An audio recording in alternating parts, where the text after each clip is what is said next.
Welcome to our latest Wandering Walks of Wonder walking tour. Today we're headed to the historic downtown area of Clarksville, Tennessee. Clarksville, the county seat of Montgomery County, is also the second oldest municipality in Middle Tennessee and the state's fifth largest city. Established in 1784 by the North Carolina legislature as the seat of Tennessee County and named for Revolutionary War hero George Rogers Clark, the town was part of a reservation set aside by North Carolina to compensate its Revolutionary War soldiers.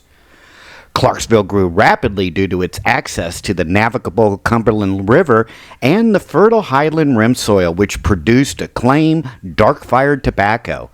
In 1788, the town was designated a tobacco inspection point to ensure the quality of tobacco shipped to market, making it an important trade center for its agricultural lands. As we go along our tour today, we'll learn a little bit about some of the people and places in downtown Clarksville, and one of those is this First Presbyterian Church that we're seeing in front of us. Clarksville itself was incorporated in 1784 and grew to become a village of about 40 families by the early 18th century. Dr. Gideon Blackburn, an itinerant Presbyterian minister, played a significant role in the spiritual life of the community, preaching outdoors just south of Clarksville. He organized the First Baptist Church on May 25, 1822.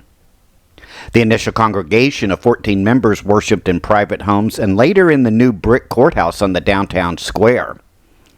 By 1835, the congregation had outgrown that courthouse and raised $2,300 to build their own church.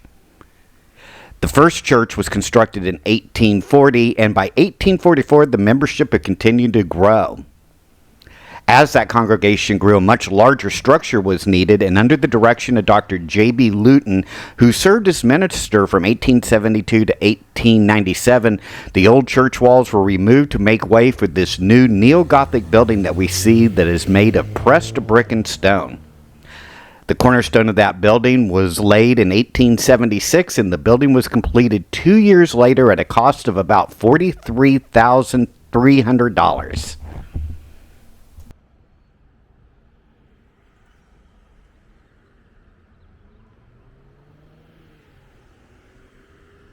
This blue building that we see in front of us, which is now home to a lawyer group, was actually the home of Cornelius Grossman, who built it in 1829. Bryce Stewart, originally from Scotland and a tobacconist, became Clarksville's wealthiest man. He initially settled in Richmond, Virginia, before moving to New Orleans in 1832, where he discovered high-quality tobacco from Clarksville.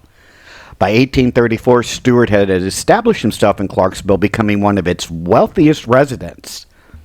He focused on his tobacco business, expanding his wealth after the Civil War by investing in cotton across Memphis and other southern cities. Known for his fair treatment of tobacco growers and offering competitive prices, Stewart amassed a considerable fortune. This residence that we saw was once intended to be a castle for his first wife before her untimely death, and later it became a home he shared with his second wife.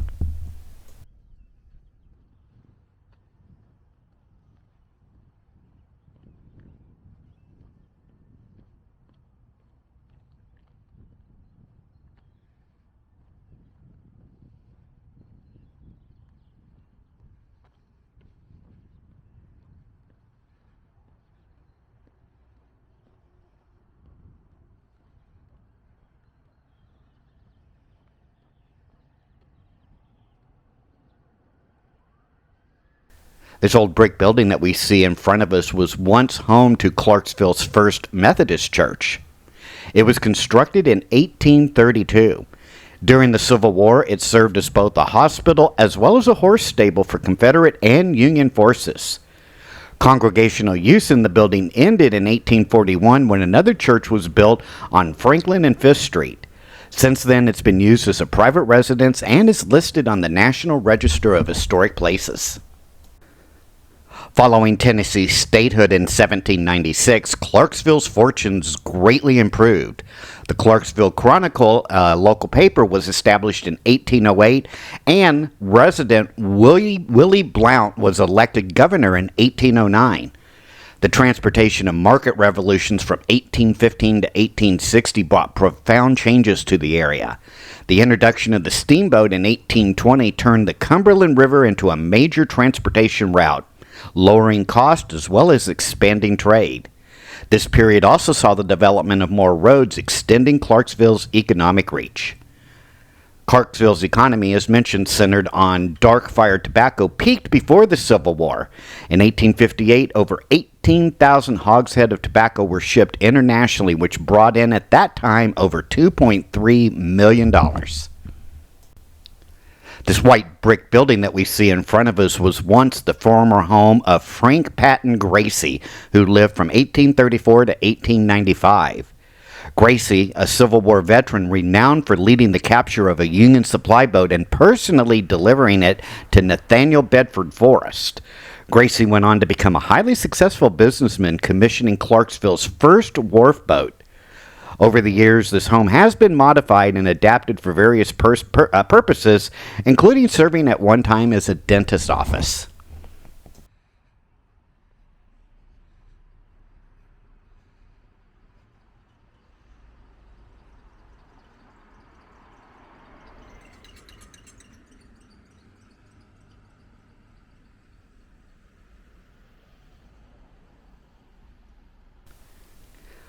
Built with revenues from Clarksville's significant tobacco profits, Trinity Episcopal Church features tobacco leaves on one of its stained glass windows.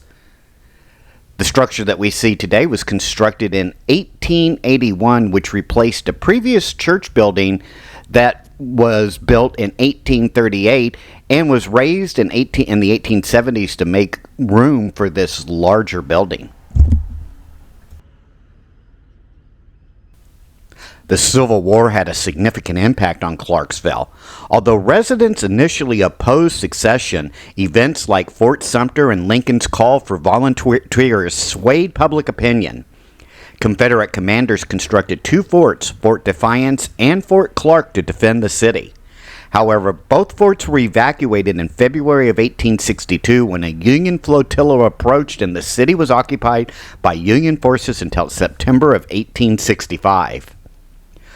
Post-Civil War, Clarksville faced conflicts over Reconstruction politics, rioting, as well as significant Ku Klux Klan activity.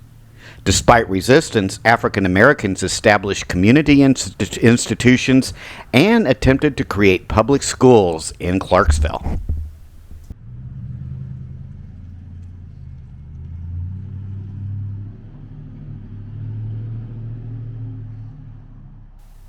This building that we see in front of us was once home to Owen's Barber Shop. This shop is famous because it was where Kenny Rogers filmed part of a music video for his song 20 years ago.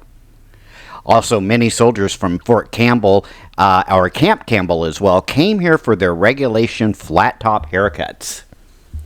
Speaking of Fort Campbell, World War II did bring economic prosperity to this area with the establishment of Camp Campbell, which later became Fort Campbell. This military presence still remains to this day a vital part of Clarksville's economic and culture.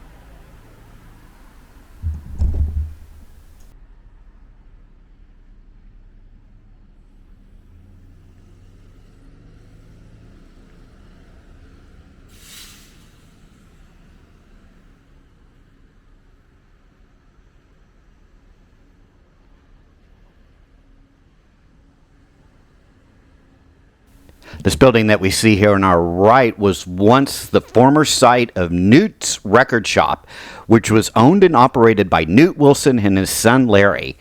For decades, it was a favorite spot for browsing records, 8-track tapes, as well as cassette tapes.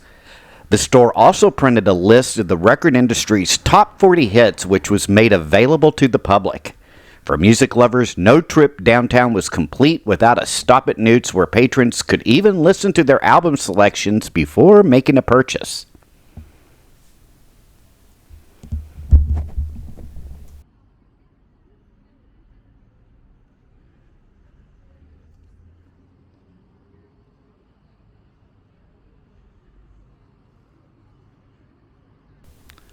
On our right, and the area that walking through right now is known as the Downtown Commons. It's a beautiful park that's established for public events, concerts, music, art fairs, and all kinds of things. As we move into the history of Clarksville from the mid-20th century to today, one of the things that can't be left out is the civil rights movement in the 1950s and 1960s that challenged segregation here in Clarksville.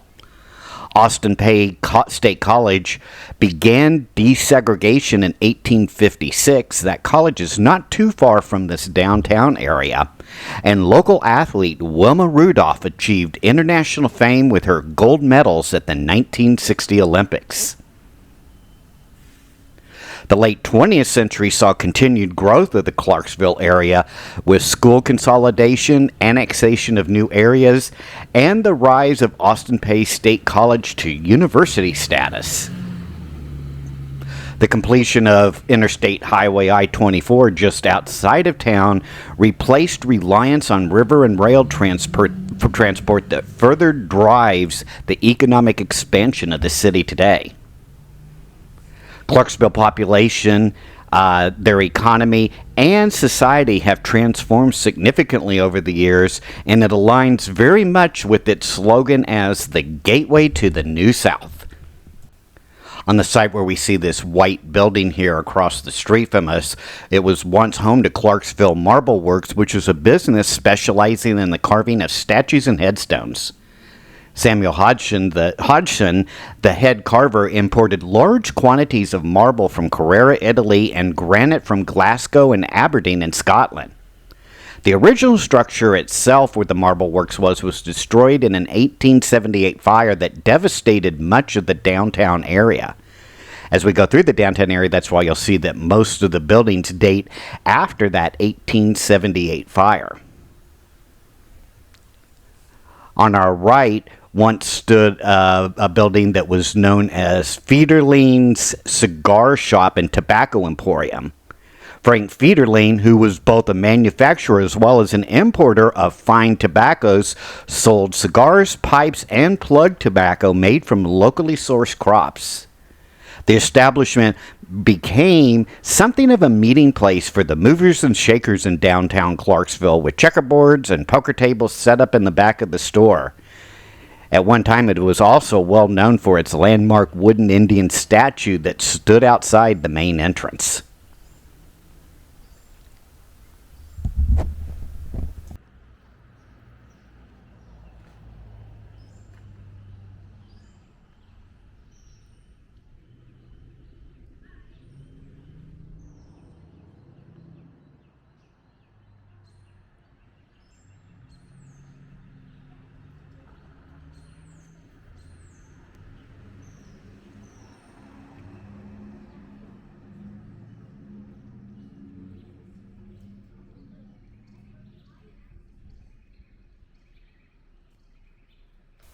Across the street from us once stood the William J. McCormick Portrait Studio, where he photographed local boys heading off to war and Union soldiers seeking a portrait in uniform before their discharge from the Army.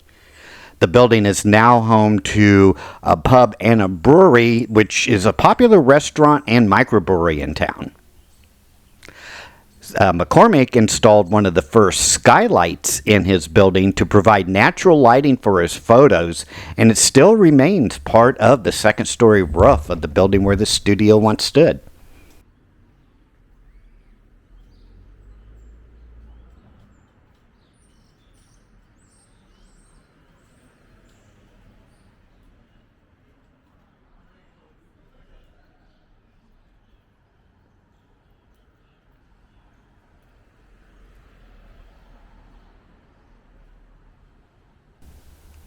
Frank J. Sutton, born in Clarksville in 1923, grew up in the historic Dog Hill neighborhood and was known for performing skits with neighborhood boys on front porches.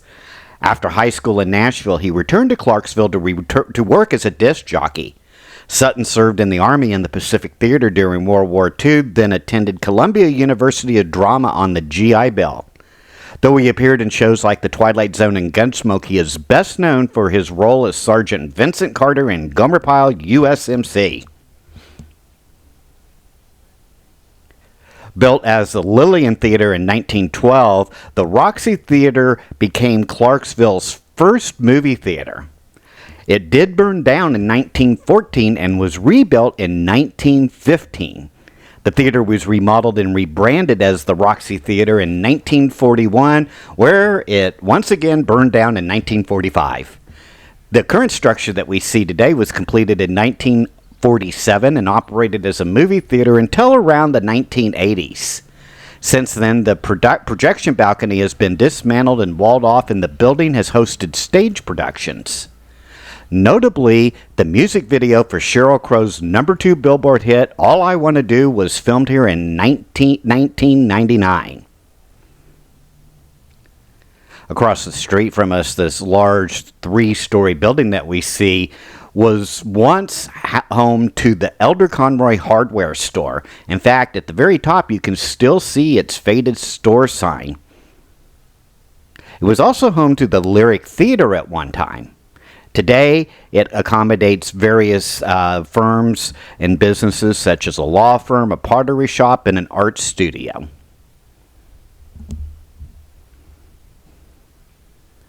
The statue that we're walking up towards now is a statue of John Montgomery.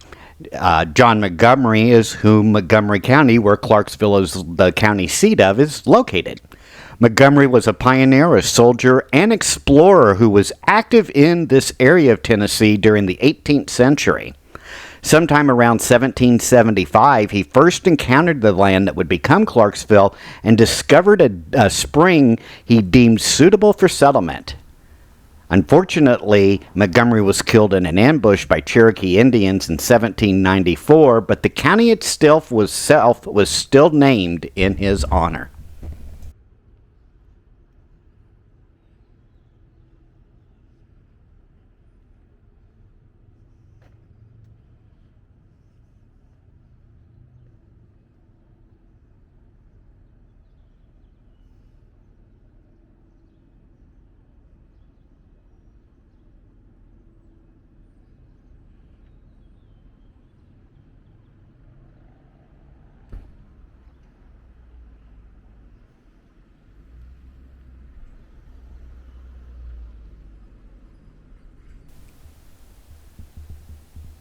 This street that we're walking along here is called Strawberry Alley, and it's named after a strawberry patch that once occupied this area that's now covered in pavement.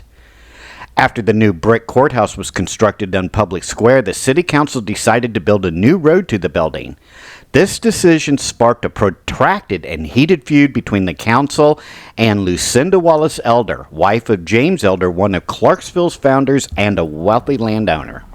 Elder was deeply upset by the destruction of her cherished strawberry patch, which lay in the path of a new road. The conflict escalated with threats exchanged, and city workers ultimately tore up the patch while she watched. The area soon became home to several doctors, lawyer offices, as well as other commercial establishments.